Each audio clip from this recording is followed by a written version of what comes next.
Recently, I've seen a few people saying things like, well, I'm on LinkedIn, but I don't think I've ever got any clients from it. Here's the thing. Just having a profile on LinkedIn and posting never or very occasionally is not going to do anything to bring you in those right fit clients, especially if you haven't updated and optimized your profile. In this video, I'm going to take you through 5 key steps you can take to make LinkedIn actually work for you and bring in those consistent clients. I'm Rachel Roberts, and I help ELT, ESL, and MFL freelancers like you develop a business and marketing strategy so that you can work less and earn more. Join my Confident Freelancer Collective membership or work with me more closely on my 6-month group program designed to flourish. Check the description for details and to book a call. Probably the first thing to consider is whether LinkedIn is the right place for you and your business. Are your ideal clients actually on LinkedIn? Of course, this may be something that you only find out by trying it for a while. But if your ideal clients are 18-year-old students, I'll tell you now, it probably isn't the right place.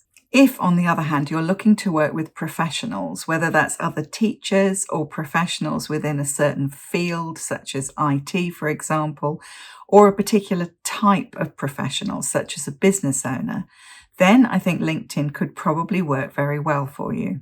It has the advantage over other social media platforms of being able to immediately see what kind of professional role people have and where they're located. I also think it tends to attract people who are quite serious about their continuing professional development, unlike other social media platforms where people might just be watching trending videos.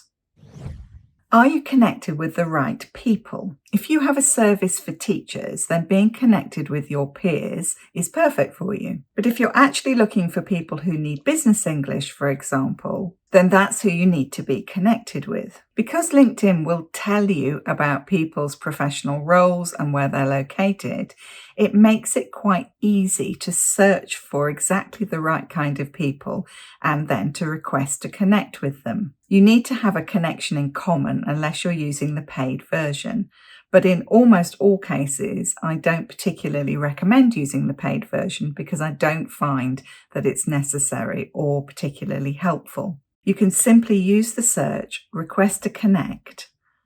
And by this, I don't mean that we then start bombarding them with messages about buying your service.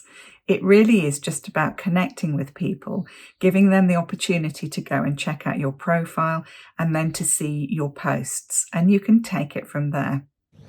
When you send a connection request or you post something particularly engaging on LinkedIn or you make an insightful comment on someone else's post, people are likely to go and check out your profile. When they do this, you need to be sure that your profile is really working for you and making it instantly clear to people how you can help them and why you're the right choice for them to work with. If you haven't updated your photo for a while, or your banner, or crafted a carefully worded about section, or added posts to the featured section, or got some up-to-date recommendations, then you're missing out on some great opportunities to connect with people and for them to see exactly why you might be the right person for them to work with. You should also be thinking about what are the key words that your ideal client is likely to be searching for, and make sure that these feature in your profile in a natural and relevant way. A LinkedIn profile is not the glorified CV that many people seem to think it is. Maybe once upon a time it was, but no more. It's more like a mini version of your website, whether you have one or not. It should help people see clearly who it is that you help,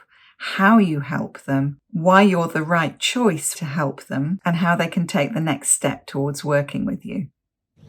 Are you consistently putting out posts which your ideal client wants to read or watch and which help to build like, know, and trust with them?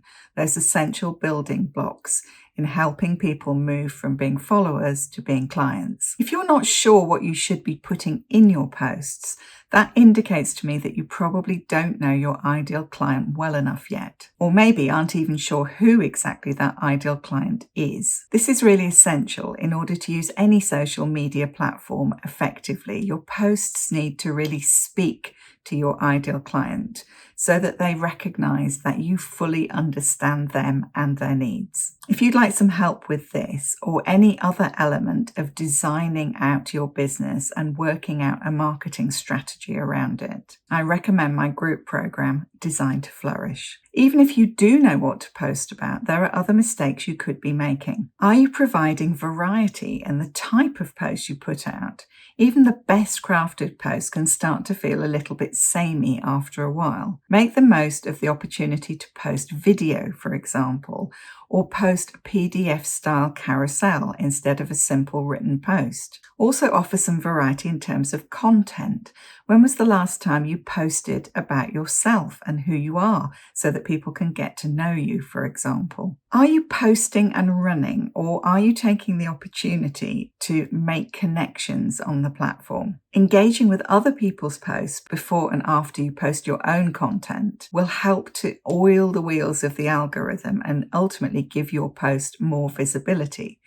It's also going to help you to build relationships, which is really what LinkedIn is all about. As well as this, obviously make sure that you're also responding to any comments on your own post in a timely fashion. We know that LinkedIn looks to see how well your post has been received, which means the amount of likes and, crucially, comments that you get in maybe the first hour or two. Responding to those quickly will help to push your post out to more people. That doesn't mean I think you should never use a scheduler, by the way. If it's a choice between using a scheduler or not posting, then it's very simple. Use the scheduler.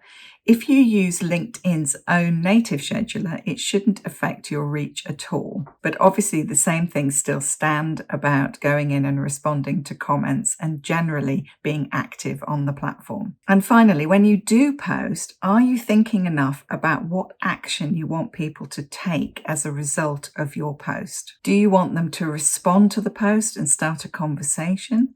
Do you want to lead them towards joining your mailing list? Do you want to send them to a sales page? All of these can be appropriate, but I wouldn't recommend trying to do all of them at once. And consider if you really do tell people often enough about your offer. You probably don't want to be doing this on every post, but if you look back and you haven't mentioned your offer for some weeks, are you really surprised that you're not getting the clients? If you're regularly posting on LinkedIn, by which I mean maybe 2 to 3 or more times a week, I really recommend switching on creator mode.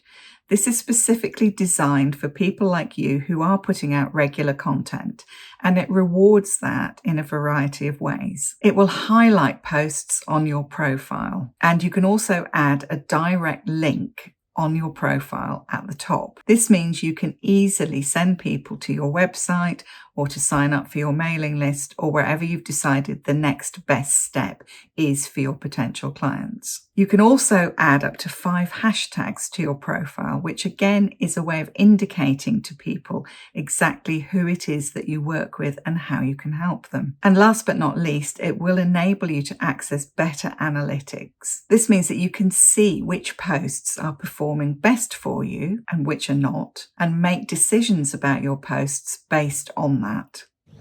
All 5 of these steps are about getting more strategic in your business, and that's what you need to do in order to start to really get results, and not by accident, but by design. If you'd like more help with that, check out my group program, Designed to Flourish. Details in the description below.